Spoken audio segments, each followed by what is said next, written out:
Yo, yo, yo, what's up, everybody? Thank you for tuning in to yet again another fantastic indie creator interview. It's your Caped Crusader, Cody, and we are keeping it geekly with our new friend, Devin Arscott. We're here to break down Magni the Mighty and everything in between, and we are swinging our hammers into New Comic Book Day. Welcome, Devin. How are you doing today, man? I'm doing fantastic. How about yourself, Cody? Pretty good. I think I'm worthy. Wielding Mjolnir. We're here. Here we are, about to bring the lightning. Let's go. Before we do that, though, and dive into your newest book, let's break down who you are and how you got into creating indie comics. So for those of you that have never heard of me or, are close friends, I am Devin Arscott. I am a creator and editor of comic books. I have been doing this for about 3 years or so. And I've done works that you may have seen recently, such as Magnus for Acre Comics. I had a couple other projects, such as The Gateway that I did with Marcus Pattern over in the UK. Mm-hmm. I've been the editor for The Sentinel, which just funded on Kickstarter last month. Oh, congratulations, man. Thank you. I'm actually doing fulfillment today, or at least starting. And other cool little works. I also have a newsletter for my own little comic studio called Epic Fantasy. You can go subscribe to that if you see the link in my bio. But furthermore, let me get into how I got into comics. So, I'm a lifelong comic reader. Been doing it since I was about 4 years old. My father is a collector, got me into books. And we'd always go to our LCS, local comic shop, and just, get books all the time. So obviously I would collect, my younger brother collects, I'm pretty sure. And from there I was like, I want to do books, I want to do comic books. I have a passion for writing. I always used to write a lot of my own fan fictions. I used to do my own novels. Mm-hmm. I stopped that after a while because I just didn't feel I was good enough. And then I was like, you know what, I'm going to try it again. I'm going to try writing professionally. So about 2019 was when I jumped into actually doing comics. I did about 8 months worth of research on how to properly write and script and all the ins and outs of the comic industry. And then I got my first gig in 2020. So, and from there, I've been mostly an editor. I've had a couple writing gigs here and there. Mm-hmm. I know one of my first gigs actually was for Acre Comics. Before I knew it was a publisher, it was for a title called Aegis Dawn. It's like a sci-fi, military story. In my opinion, I kind of consider it like a Starship Troopers, but without the funny aspect of the book. But it's pretty serious in tone and it gets real deep, but I know they got some plans for that later on. And then I've worked on a lot of other things that you may have seen. Christian Herrera, he had a book called Prolong that came out earlier this year. I was Mm-hmm. editor for that. Yeah, I was gonna say, I've seen you as editor for some pretty prolific projects. Would you say Mm-hmm. that kind of just having that experience as a writer and editor just goes hand in hand? If does it feel like one another, or do you kind of find it harder to work? For me, at least, it goes kind of hand in hand. For those that write, especially if you take the initiative like I do for things, you'll get interested in other aspects of the creative process. And editing, for me, after I finally figured out my style of editing, it was pretty much simple. So I do it for my own stuff, but obviously I'm going to phase out of that after a while because Mm-hmm. I'd rather have a different person give me their input. But editing as a whole is really actually more fun than writing for me. So I get to see all these cool different projects. I get to tell people, hey, you need to fix this or do that. And I get to see my name in more books that way. Writing is cool too, but I feel like editing is something that I would want to do even more so in the future if possible. That's awesome. So how'd you end up getting into editing as well? Which came first, the comics or the editing? Comics came first. 100%, that was what I wanted to do. I set out to do that, and I only got into editing because my first editor on a project, which for whatever reason I can't remember what it's named, but my editor's name is Jason Snyder. He's been in the industry for about a decade or more. He's worked on a lot of different projects, and he was the first editor that I worked with that basically was like, look, you need to do this, you need to refine your writing like this, et cetera, et cetera, et cetera, doing things that editors do. And I was like, man, that's cool. Wonder if I could do it. Mm-hmm. So after basically working with him, I worked with him for 3 months, and he got my writing to where it was like acceptable. Like I was a strong writer already, but with his editing and just his constant critique and, you know, good criticism of my work, it made me an even better writer. And then it set me on a path of editing for other people. So I took a bunch of small gigs at first, just, you know, charging literally pennies for my editing work just so I can get the experience. And then once I was confident in my abilities, you know, I set out to do more. You know, I edited tons of books for a lot of, you know, peers in the industry so far. Even say Doug Wood, I was on Project Big Hype 2 as an editor for 2 stories. And that's a big book too. Those are big books. I was jealous because I didn't get into the first one. I was like, man, how am I going to get into the next one? And he asked me if I'd like to be an editor. I was like, yeah. You were like, dude, I was just getting ready to. What perfect time. That's awesome, man. That is, I've seen you on a lot of different projects, a lot of different people we've interviewed on the show. So you're working on like becoming more and more like towards that, like editing in the indie scene too?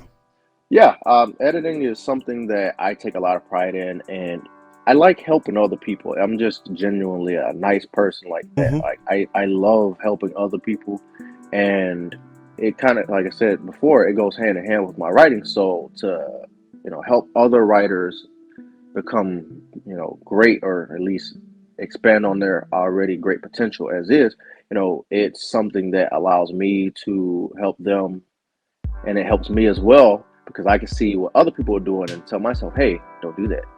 Or, you know, at least if I see myself doing it, it helps a little bit. Yeah, you're able to catch yourself and you're like, oh man, I'm doing this too. I need to back it up a little bit. So let's dive back into the creating comic aspect. What does that creative process look like for you when you first start script writing? Oh man, it's a mess. Well, I'm gonna preface this by saying something that a college professor told me before I left school. She basically told me that the best writers make a mess and then fix it and make it, you know, what it's supposed to be in post. So basically, you know, you get all your ideas down, put them, you know, on paper. Don't matter, you know, how jumbled it might seem, but you're going to basically refine your work. And the more you do that, the better it is. So what I did, my process of writing, is I basically get everything out there. I usually already know the beats because I don't outline my stories ahead of time, like on paper or on my phone. I just go straight off the top of my head and get it onto the scripting file, and then basically go back through it. Or really, I've started a method of just editing after every set of pages, so that way I can refine it as I go, and I have already written it. And that's how I did a lot of series, like Magnus with Wiseacre. I wrote every single issue that they started me on, just straight off top, and I would refine it and then turn it right back in. I wrote 3 issues in like about 3 days technically, but it was really in one 8-hour shift that I did it, just spread apart by 3 days of my shift. No, that's. I love that. I love that process. That's, man, I always love asking that questions because you always get such like unique responses because everyone's different, right? The way everyone's minds work is a totally different thing. And man, that is so awesome. So who is the creative team involved with you on this comic? Give us a little bit about like the artist, the letterer, the colorist. So right off the top, obviously everybody knows who I am. You know, I am the guy that came up with that idea, but it ain't about me at this point. This ain't just my project. So from there, if y'all all remember the last Kickstarter that was ran with Magni, I had actually started this back in like, 2020? Yeah, so right after I started my first gig. So David Mong Batista, I got with him. I found him on a group on Facebook. He is a phenomenal artist. Like, let me tell you, this dude is like super humble about, you know, his artistic like process and just his art. He's a cool cat from Spain. I appreciate him. We always speak on just creating. He's created a lot of cool different projects that I've seen. I haven't really gotten to read anything because I'm, deep in things all the time. But David is a spectacular artist.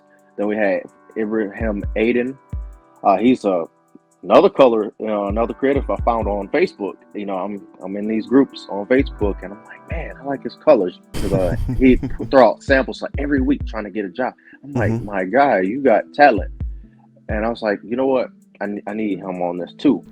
And then obviously everybody knows Letter Squids. He's like one of the top letterers in the industry right now. Like, he's been everywhere. I've seen his stuff for a long time since he's been doing this, and it's just like, I want him. And obviously, granted, the original letters on the first 5 pages weren't Letter Squids. Those are actually from David. David can letter as well. I was like, you know what? Let's have him do it. I want to see how this came out, and it's phenomenal. I love everything. It's really insane when you I had the opportunity to read an early preview. Thank you for that. I really appreciate that. You're welcome. The lettering in it, like as we can see on some of these preview pages, the way they emphasize, like, when he's like child, and then like the letters like just like completely bold, and like it goes to show you just how important like good lettering is and how it adds that whole a different layer to it. Along with the art and the story. Real quick, we have J. Michael Miller over on YouTube topping in saying, how was it working with Band of Bards, excuse me? It's actually one of the best experiences in my opinion. I've worked with all sorts of people, and this is actually they're technically the third publisher I've worked with, but they're the first one to actually pick up something of mine. And the process from say pitching to actually getting your project picked up is pretty well. There's a lot of communication. They have a great set of contracts which I won't go over because you should go through that yourself as a creator. But otherwise, I think they're one of the best groups running around here. They're very down to earth people. I love Tim and Chris. They're fantastic. Really, it's just one of the greatest experiences I've had, and I didn't even think they'd even want anything to do with Magni to begin with after I submitted it right after my campaign a year ago. And see this get picked up and just kind of put together so quickly. It might have been a long year for me, but realistically the work that we put in behind the scenes is phenomenal. And I think everybody should, if you're looking to publish through a publisher, try them out. If what they are speaking with you about your project on isn't working for you, then that's fair. Everybody, not everything is for everybody, but I think for me, at least, I think Band of Bards was the right decision in my publishing, publisher decisions. There's all sorts of publishers out there, but I think they're one of the best around so far. Oh, absolutely. J. Michael Miller also saying the lettering stands out so much. Yeah, I love the lettering, the coloring, and the art. Now, let's begin breaking a little bit about what this story is about and how it is working with such a well-known IP, some of the troubles that might go along with working with that as well. Because this doesn't focus on Thor, but there is mention of it. So I thought that'd be nice to kind of touch base upon too. Yeah, most definitely. So this was something that meant a lot to me as a creator. I am one of the big Thor fans around, in my opinion. I've read almost every Thor book that's dropped from 63 to now. I think there's a couple books I've never touched, but that was really the basis for creating Magni the Mighty in the first place. I wanted to do something different. Marvel had disappointed me growing up because there were actually 2 sets of stories where you get Thor's children, and technically Thor has 3 kids. But it's just the fact that you only see Magni and Modi in maybe 2 stories, and both end up not mattering by the end of whatever they're going for, and Thor is back to being a single guy that might kick it with Jane Foster, or Lady Sif, or some other woman that might, like Thor.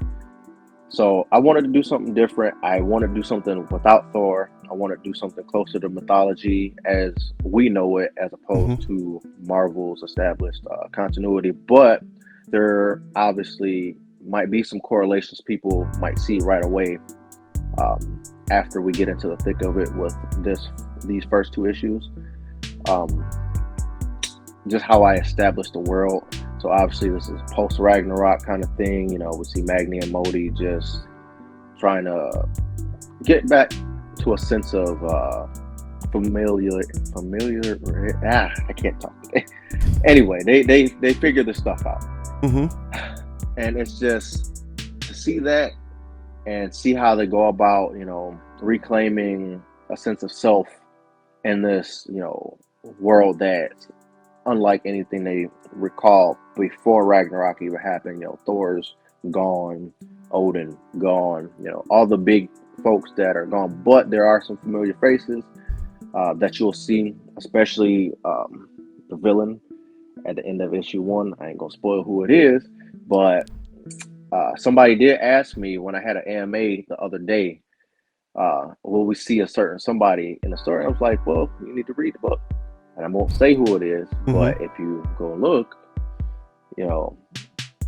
somebody is lurking around there. And there's obviously other mythological figures from Norse mythology. And then obviously we'll probably branch out a little bit more as we go through the first arc. But there's a lot here, man. Like, yeah, if you're a fan of like Thor, like Marvel's Thor, and then just like fantasy of the highest like scale, this is it for you. I initially was, they say create for yourself. I created this for myself, and I want to share it with everybody. So I really hope everybody's going to enjoy this as much as I enjoyed creating it. So I really like the character designs as well. I know you said you took some, the Marvel Thor was the inspiration, but I'm kind of picking up a little bit of God of War Thor. God of War, like the Norse like designs. Can you give us a little bit about kind of the concept and designs as well? So initially going into it, I wanted this to be as unique as possible. I wanted to be as close to, the actual mythology as possible, with some obvious tweaks there. So Magni and Modi, I just wanted them to really stand out. Magni was supposed to be like this real mighty figure, and he's almost like he's his father's son, so to speak. He's got his father's like bravado, and just he's that guy when he walks through the door. But he's got this like refined look to him. He's not as like rough as his father looks. He's got the long red hair and, the little circlet and, little cape, all that cool stuff, but he's still fit. Like he's a God's guy. Don't let the cape fool you. Exactly. And then, Modi is like, all right, well, he's more of the elegant one, more, unless he's the one with the common sense. And he's about his business. He tries to essentially look the part as he acts. So, granted, he's got the big beard and all that, but, he's an avid magic user. So I wanted to kind of emphasize the look, especially for him, and just kind of go over it like that. And I think it came out real well. And David did both of those, and other designs as well. And he even colored them to the exact specifications that I asked, and he even added some like extra stuff in there. It was gorgeous from like the get-go.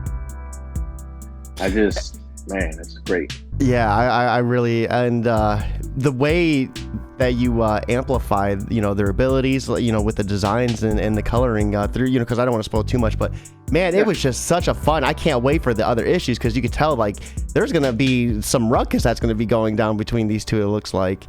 Now, almost definitely. Why focus on the events after Ragnarok though? So as much as I like pre-Ragnarok events, you need to see the world from a different lens. You need something new. You need new stakes, higher stakes. new types of repercussions for your actions in the post-Ragnarok world, and I don't think I've ever really seen anything like that before. Like outside of say Marvel store, their Ragnarok is whatever, and it ends up with this. Well, my Ragnarok is, vastly different. It has different sets of consequences for everyone included in the 9 realms. Like it's kind of addressed in the first couple of pages in issue 1, and from there the stakes already get dire because you got some ruckus going on already where we're at, and then towards the end it gets even worse, and then it gets worse from there and there, and then it's not really a spoiler per se, but like everybody will see it when it comes out a while from now. But issue 4 is going to be the biggest issue, like out of all of them. Like this double issue that you're getting on Kickstarter right now, like, all right, that's 54 pages. Well, issue 4 is 48 pages on its own, and I feel like I should just make it 60 just because, but I probably won't do that to myself. I might, I don't know. So but it's different. Man, hearing that issue 4 is going to be even worse, it seems like Magni goes through so much in just this first issue, like from start to beginning. Like, why put him through so much? Like, like, holy crap, I feel so bad for him. Honestly, for me, I wanted to show that stakes are real, as opposed to like these artificial, this will be the end of or whatever. Like, I want people to see that like this is the rawest stuff you'll ever read for a character, and like, if you love your characters, you'll hurt them a little bit, because that's how you keep things interesting. That's where you get high stakes from, and like real repercussions, and see how it affects the world as a whole. And as a storyteller, like, I get tired of people giving me these promises of things will never be the same. I see that every like other month in titles, like, it'll never be. Look, I don't have time for that. I when I say it, I mean it. So me putting Magni through the ringer in the first arc alone, oh man, that boy is gonna have a rough time. He's gonna be emotionally scarred after this one. Emotional damage. Man, we got to get together because I need to hear your thoughts. With you being an avid Thor fan, of how you felt God Bomb was compared to Love and Thunder. Like, we got to get on a podcast and do a breakdown, because I have those issues up on my wall right now. Honestly, oh man, I miss having them. I wish I never got rid of them books. I'm trying to get them again, but it sucks. But no, like, for real, I got some opinions. Because funny thing enough is I spoiled Thor for myself before even seeing it, and I do that with every movie just because it makes me want to see it even more. And I like Love and Thunder. Like, it's something that I still have love for. I actually like a lot of the MCU stuff as a whole. There's some duds in there, but I ain't gonna discuss what that is right now. At least for me. But it's just, man, the God Bomb like arc that actually influenced Magni and Modi for like this first arc in a way, but not like as ridiculous. There is some crazy stuff that happens, but not on that level. Like, I ain't trying to kill all the gods and like had this massive, like, basically like an engine of destruction saying everybody's gonna die. Yeah, dude. Oh my god! And with all the Thors, you had old Thor, past Thor, and then present Thor, like all 3. Yeah, I was like, that's one of the best like modern Thor like stories, in my opinion. Like, I hold that as high as I hold like Walt Simonson's Thor run. Like, that whole run as a whole is like number 1 for me, Thor wise. Then you had the J. Michael Straczynski run that relaunched Thor in the early 2000s, well, early mid 2000s. That was my first time collecting Thor, actually. And then Jason Aaron just knocking it out the park with the God Bomb stuff. Like, as soon as he introduced Gore and like teased the character, oh man, it was a mess, man. Dude, it was hell in Asgard, but I think we have another contender up for some fire out of Asgard, and that is Magni the Mighty. Let's go ahead and use this as a perfect segue to checking out this campaign. All right, we are looking at Magni the Mighty. Ragnarok has come and gone. In its wake, Magni and Modi, the sons of Thor, are left to rebuild the 9 realms, currently sitting at $2,225 of a $7,000 goal.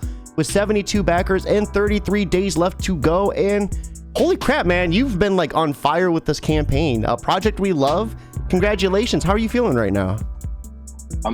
I'm excited, man. Like I've had so many like failed Kickstarters in the past, and just to hit it off with the Sentinel funding for Isaac Wilbanks, that's my buddy, and then obviously getting Project We Love on Magni and Modi. Oh man, I look at it every 5 minutes. I'm like, this can't be real. This can't be real, and it's as real as I am. So with that last Kickstarter, like, what do you think are some of the differences that led to the success, the success you're having with this one compared to that one? There's a lot of factors in my opinion. Just getting my name out there is a lot, better. If people know who you are, the more likely it is they'll come support you. Granted, like I was already trying to make connections as is the prior, time. And for whatever reason, it just, didn't work out. I know there were a couple things that I did on my end that just stifled the project. I wasn't really too familiar with how Kickstarter worked. I, backed a couple by that time. And I had made, that was my second Kickstarter, I believe. And it was just, I don't know, I couldn't really figure it out, but I listened, I learned, I asked questions from many peers, I looked into things, and I feel like now that I have a little bit of clout behind my name for actually being, one of those creators that are held to like a higher standard or is always supporting their peers and all that, I feel like that's what drove to the current success of Magni and Modi's Kickstarter campaign. Plus, having Band of Bards' name attached also helps because they have a following of their own. And I would definitely say though, from my experience in the community, you've definitely like earned your keep, like time and time again. Like I see your name everywhere, man. Like let's go ahead and check out this. Let's check out this video though and see what it's all about. For sure.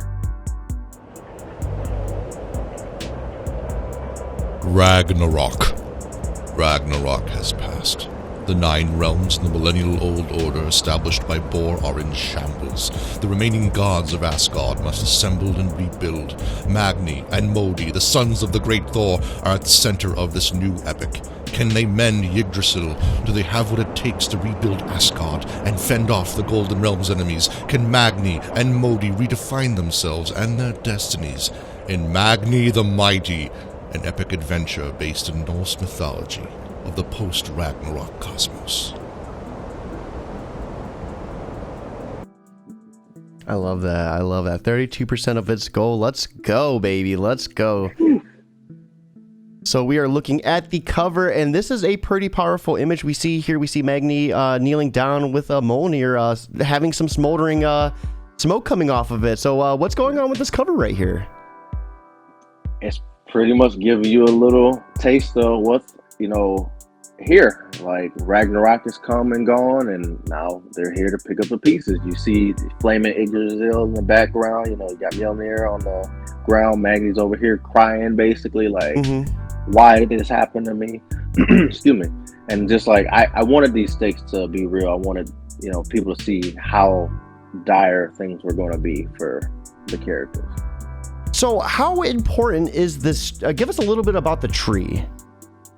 So for those that don't understand or aren't very familiar with Norse mythology, Yggdrasil is the world tree. It holds the 9 realms on its branches and is like the cornerstone of the universe, so to speak, for everyone that lives on its branches. It connects all the realms in a way. So say if you go from Midgard or Earth to say Niflheim or Helheim or Muspelheim, they're all connected.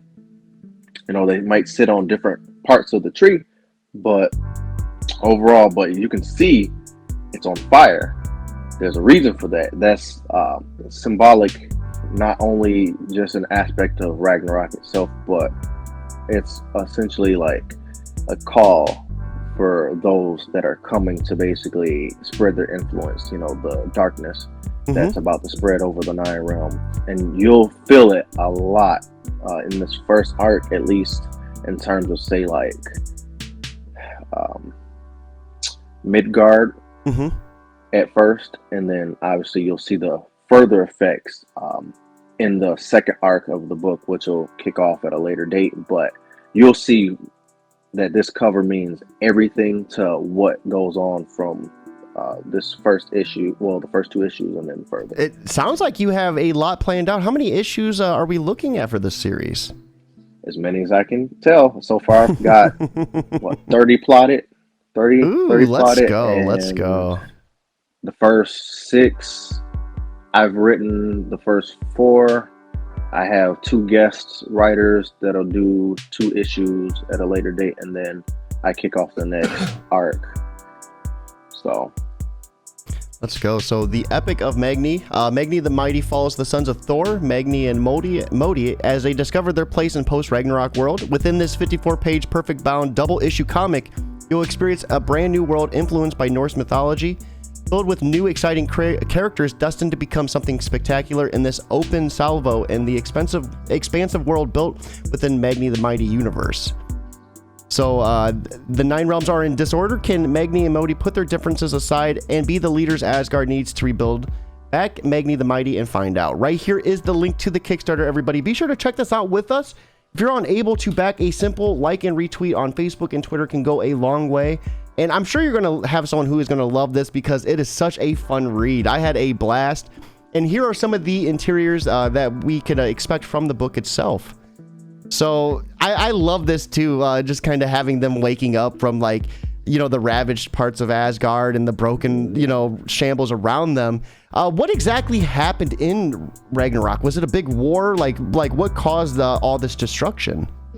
So Ragnarok is just the twilight of the gods. So basically that is their time in which, you know, all hell breaks loose.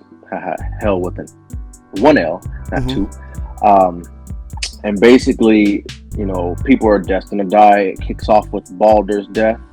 He gets killed because, you know, Baldur is like the kindest, most gentlest, like, person in Asgard, and he dies basically from mistletoe. Like, mistletoe is the only thing that can kill him, so to speak.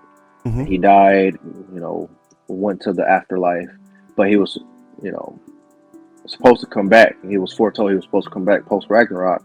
Well, Odin dies, Thor dies, Tyr dies. You know, pretty much everyone goes. You know, there are people that do survive in the post-Ragnarok world that we'll obviously see later on.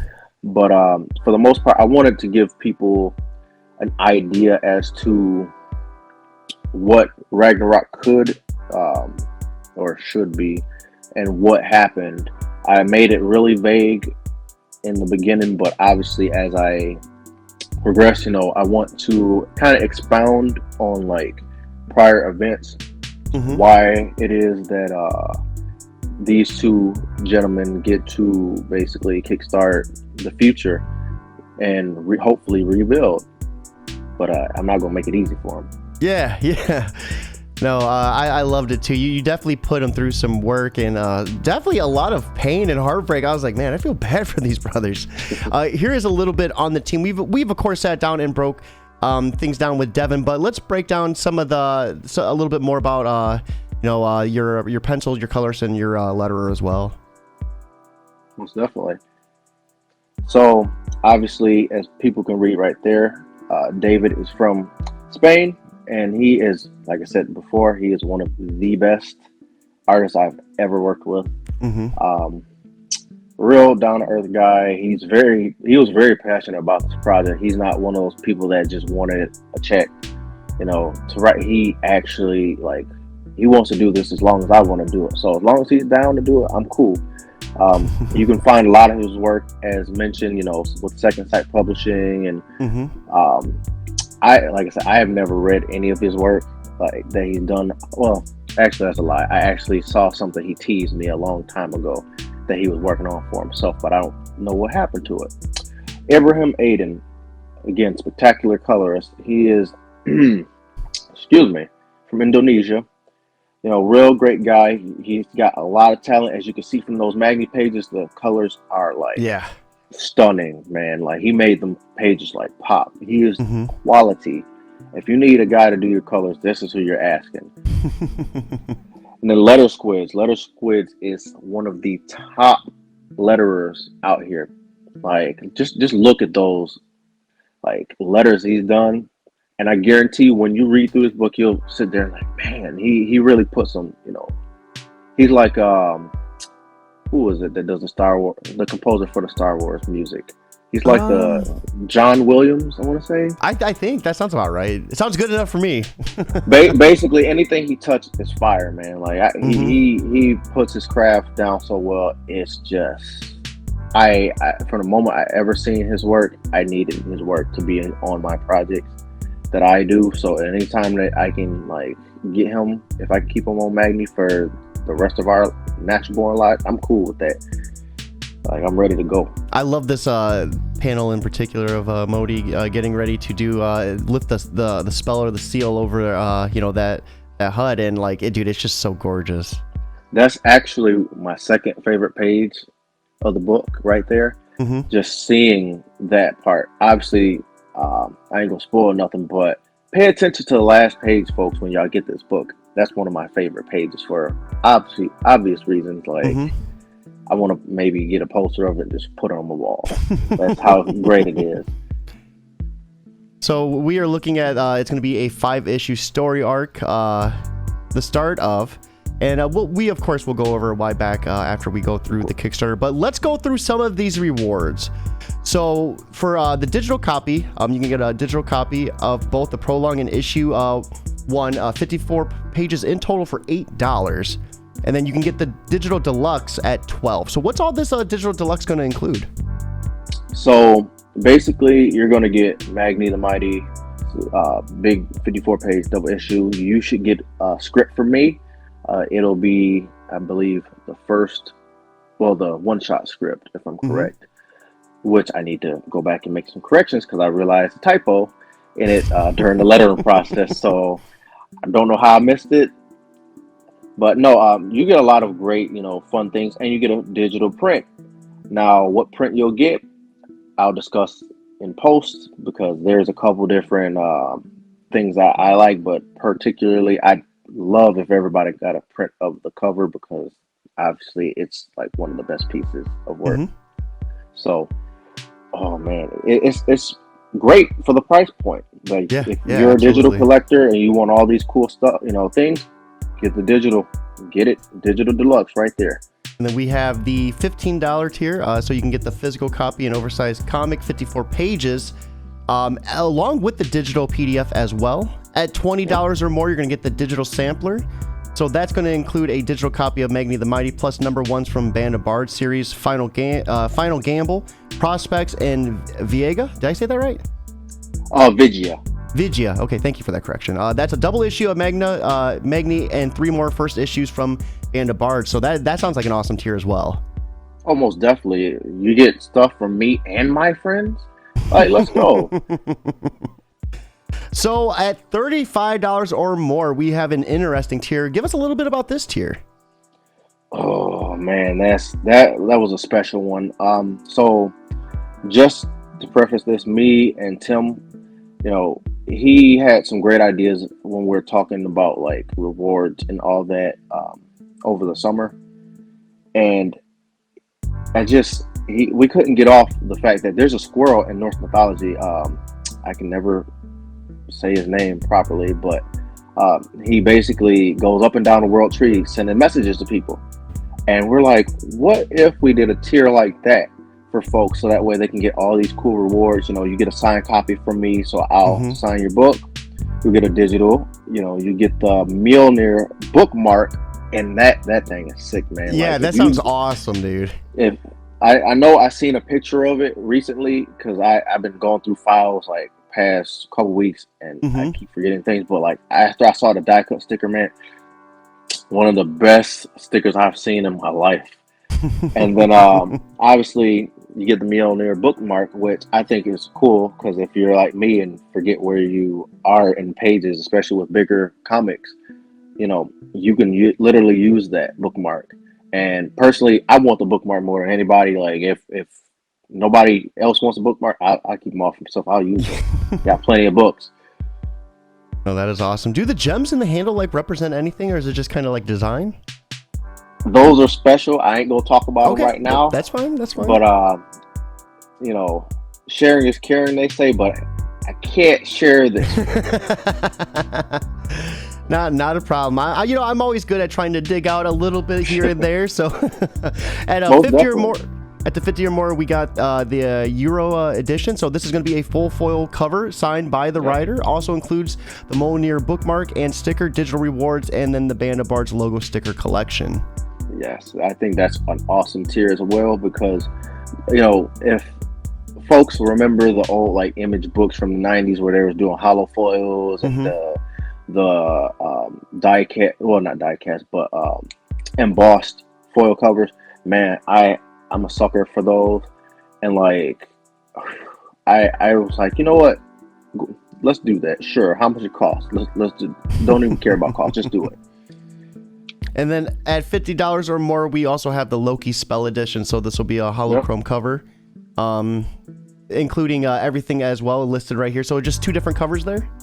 Yes, there are two different special covers. So obviously you get the holochrome, and then the other one is a holo foil. You know, foil and chrome feel a lot different on books. I think I have a couple chrome books somewhere in my collection of floppies, but the people will know right away the feel is just like tonally different. And if you're like avid floppy book collector like myself, you can tell as soon as you touch the book, like there's something special about it. And it's one of those books that you don't want to like touch but you have to, because it's so cool looking. And I think that's going to be like a nifty book once it comes out. And then at $100 or more, we have the digital full Bard. So this is going to include 9 single issues, an American light novel, a 150-page horror anthology, a 60-page magazine-sized anime, and finishing it off with a 48-page samurai western. So this seems like everything in the kitchen sink right here. Yeah. If you're somebody that loves to read and get bang for your buck, you're gonna hit this tier, because you literally get the full shebang with everybody that, you know, I work with and next to, essentially. Bro, you can't go wrong. I've seen like snippets of some of these projects. I've actually read Final Gamble. I know I think I have a couple of other books. I need to buy everybody's stuff anyway, but Final Gamble is good. It's great. That book was that thing when it came out. Like, you know, all right, I waited. I got it. I read it. I need the next one. Yeah, the ending was just like, wait, what? Yeah, I didn't expect none of that. Yeah. By the time we got to the end, I was like, all right, and y'all just only giving me one right now. I feel insulted. No, that is awesome. And then at 150 or more, become mighty. So be drawn in a future issue of Magni the Mighty and become part of Asgardian lore. So what type of character are they looking at being drawn as? Is it going to be a background character? Are they going to have some lines? So the way that I already have it in my mind, I already know where everybody's probably going to go is going to be badass. When you see it, you're going to be one thing or another. I can't remember if people get lines on that particular page, but I'm going to probably double back, just kind of tweak some things for this specifically, because I got family that back this tier, so I kind of want it to look okay and them be like, oh, you messed it up. And I didn't do anything. Yay. That's where I knew it would fit, because just going through you know, what we have for the first issue, because that's where it's going to be. Obviously there ain't no space for it now in the the one shot, the 0 issue, whatever you want to call it, because that's done. But issue 1 though, I already have like the best part, and you'll see why Magni is mighty around that set of pages. Okay. All right, let's go. That sounds awesome, though. So the book's already complete, so there's nothing to worry about there. That's awesome. For the most part, yeah. Like the only thing that needs done is issue 1, which is the next 30 pages, and that'll get banged out quick. Then we have pledge 250 or more BOB comics for life, so a lifetime access to all Band of Bards digital comics in 2022, 2023. that will yield 5 series, 5 more oversized one-shots, 3 anthologies, and 1 American light novel, all in addition to Magni the Mighty. With lifetime access, you'll see the value of the reward payoff in just the first year. So that seems insane for $250. Holy crap. That is probably the best tier for anybody that wants, for one, you want to save some money, don't you? Yeah. And then for 2, you get pretty much access to the full stable of books and then some. I know there's a lot of projects coming out next year. Obviously, more Magni to be had as well, and just a lot of other things I can't talk about. Yeah, going on behind the scenes, but it's going to be massive. You're getting like, man, like if you go to your local comic shop and you look at their wall of books that came out for the week, you're basically getting like half that, if I had to guess, or more. So yeah, that's please, remarkable. If you want this and you love comics the way that I love comics, get this tier, because honestly, I think this is for you. Yeah. And here are some of the add-on collectibles as well. We get a look at that die-cut sticker of Mjolnir, Bandit Bard's t-shirt. What's Anfo? I always forget what that is. He's like, you had to ask me. You had to ask me that one. I don't remember, because I was going to buy a shirt in the early stages when they put it out, but I couldn't remember what it stands for. I know it says it on the Bard's website, but I can't remember. So here's a little bit about production as well. The 24-page prologue is complete. We are seeking to fund the 30 pages of issue 1, a print run of an oversized issue containing the prologue in issue 1 and shipping. So, dude, this is awesome. What an awesome Kickstarter. This is in its entirety, right? We covered everything? Pretty much. We covered practically everything. Awesome. I do have something, though, that I'd love to speak on if you'd allow. Yeah, absolutely. Go ahead. I know recently Pulp 716, they had something tragic happen. Someone stole the money out of their, they had a donation to where kids could buy their first comic. So they basically cover costs so long as you put into it. And, I saw that the money was stolen and they wanted to keep it going. And I know I donated yesterday from what I could, but I would really encourage everybody to go check out Pope 716's, forgetting what it is, Twitter page. Please find the posts where they're taking donations. If you can, send a PayPal 2 steps ahead of you. So for everyone that is watching at this point, we have the email right here. It's pulp716@gmail.com. Send your donations to that email. I just put it in the chat, and what we'll do is post-production, we'll update the description, and then I'll have the actual PayPal link. So be sure to click on that, donate what you can. It is New Comic Book Day. It's for a great cause. I mean, I can't believe some scum, stole it, because that helps countless kids get their first issue, man.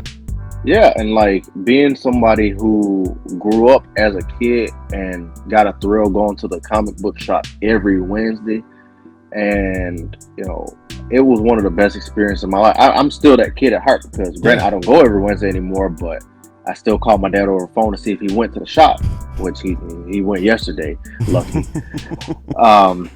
And I still get to relive that joy. I even take my own son to the shop when we can go. Back to Toledo, because we still go to the one I've been going to since I was 4. I've been going there. I'm 27 now, so 23 years I've been going. I've been taking my kids to Rups, which is actually how we kind of met on Twitter. Was kind of talking about Rups, which I thought was an awesome. It was like, dude, how small is this world truly? I know it's crazy, because you're one of like 3 people that I've met from like the Ohio area. I know peer of mine, Brent Fisher. He lives in the Columbus area. Yeah. Yep. And then Brian Level is a artist. He actually lives around Toledo. And coincidentally enough, we might have passed each other in passing before. I do this with a lot of people. I travel a lot growing up, so I've probably met a lot of people, or at least passed by at any point in time, and never would have known that we were in the same area. Yeah. That's so crazy. It's crazy to think about it. Yeah. Maybe at one point we were both in Rups, you know, buying comics at the same time. Trust me, I was always there for the sales and the when they had like the midnight sales. I was in line all the time. Dude, they've had Batman variants. Like Rups has seriously blown up. It's insane.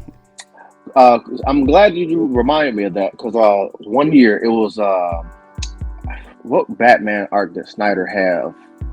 It was issue 25 or something like that. It was like Zero War or something like that. 0 Year, is that what it was called? Something like that. But Rups had a variant of that, and I won it in a raffle. And I have the picture somewhere on my Facebook, but all you see is like my dad looking at like the statues that they had in the case in the middle of the regular sales floor, and I'm sitting over here waiting for them to call up. I think I just heard my name being called, actually. But I just took his picture because, you know, to play with him. And I like to mess with my father a lot. And I heard it put the phone. I was like, what? Huh? What? I won what? What did I get? I heard random was like, I got it. And I think it was actually signed by Scott Snyder, if I'm not. Oh, that's so awesome. I don't even have a book anymore. It sucks because I really wish I didn't sell my collection years ago. I'm just now rebuilding the thing, but maybe I'll go to Rups one day. I missed the warehouse sales where they used to have you fill a box for so much. Oh my god, dude! Like I remember when I first started going there, I was like listening to like comic historian and Comics Explain. I'd be like, hey, so looking for these runs, and they're like, let me go to the basement. They'd come out with it like. Blow the cobwebs off of it. It's like, holy crap, you have literally. I'm like, so what about, you know, the Justice League versus Power Rangers? Like, which issue? I'm like, dude, you literally have everything here. What the? I kid you not. Every time that have those sales, I'd leave with 3 long boxes of books. I had 15,000 plus books in my collection at one time. Well, up until 16. So up until 16, I had 15K plus. My dad had 3 or 4 times as much as I did, and we both got rid of our stuff the same year, except for a couple things we needed to keep. No, that's my I take my girl with me a lot to Russ. She doesn't like when we leave because I usually spend a lot more than I thought I was going to. But man, it's still just as good, man. This has been such an awesome talk. Real quick, Devin, we almost missed it before we wrap things up too quickly. For anyone that might be on the fence about backing this book. What would you like to say to them directly to kind of help push them over that barrier? If you've had any sort of reason for not backing, you feel as if you might not like it, or, you know, it might not be the book for you, I encourage everybody at least give this campaign a try. If for whatever reason you don't like it, I appreciate that you gave it a try. You know, if you're a lover of fantasy books, you know, Thor, you know, there's a lot of lore in the series, similar to Lord of the Rings in some aspects. I think this is a fantastic book for everybody to at least try out once or twice. You know, I like feedback. Once you get the book in your hands and you've read it, please let me know. You know, I would encourage everybody to at least try something once. Because if you don't try, then, I feel like trying is all we can do for some things. You know, I try out a lot of things. If it don't work out, it don't work out. But I encourage everybody to at least try something different once. No, absolutely. Absolutely. And having the chance to read a chunk of it, man, I loved it. I loved my experience. I can't wait to see what happens in issue 1, because if it's anything like this, it's going to be insane. It's going to be a roller coaster. So, Devin, before we wrap things up completely, though, I always love asking a question in particular, because as much as this is a show where we really focus on you and your book, it's also a nice platform for anyone who might be new, or maybe they're just in the scene and they're just kind of struggling. So with that being said, for anyone who's out there just having trouble getting started with their project, whether it's the art, whether it's the writing, or anything in between, what advice would you give them to help them get motivated enough just to get started? Research. Ask for help. When I started out, I didn't do that. I honestly got screwed over on a lot of things for exposure. Don't work for exposure. Don't take no opportunities for exposure. If you're gonna do something, make sure you get paid to do it. Don't write for free. Don't create art for free. Take risks. This is what this industry is about. It's pretty much any creative endeavor is about. Take risks. If you don't take risks, then how do you know if you'll succeed in taking that risk or not? You have to, have some type of faith in yourself. I have faith in you. I believe you all do what you set your minds out to do. If you ever need somebody to talk to about creative endeavors, I'm open. Tag me in a post. Feel free to DM me within reason, of course. I do get a lot of messages back and forth from other creators. So if I skip over you, I'm sorry. But no, seriously though, if you're serious about getting into the craft of creating, you need to work on yourself every day, or at least every chance you get. If you're like me, I write 7 days a week, literally off my cell phone. Like, I take my writing with me. I don't have to be bound by anything. That's some dedication though. Do you do like voice to text, or is it all just typing out? Nope. I type everything. I'd be voice to text, and honestly, I'd get frustrated after the first 5 minutes of that, because I think I tried it once. No, I'm like, I gotta type it out, because you gotta fix it anyway. Exactly. I usually get a good chunk off of writing within like the first 5 minutes, and then keep going if I got the steam for it. Also, don't burn yourselves out being a creative, because it's real easy to suffer from creative burnout. Take breaks. I don't take breaks because I'm a workaholic. It's not my nature to just keep going. But please take breaks. It is a healthy way to, revitalize your mental state. No, absolutely, absolutely. But with that being said, guys, don't take a break. It's New Comic Book Day. Don't let that wallet breathe one bit. Be sure to back this campaign. And if you're unable to, just share it, retweet it, put it on Facebook, put it on Twitter. Let your whole entire family know about it so they too can become mighty. That being said, it is time for us to wrap up. I hope you all have a lovely Wednesday. But most importantly, guys, keep it geekly.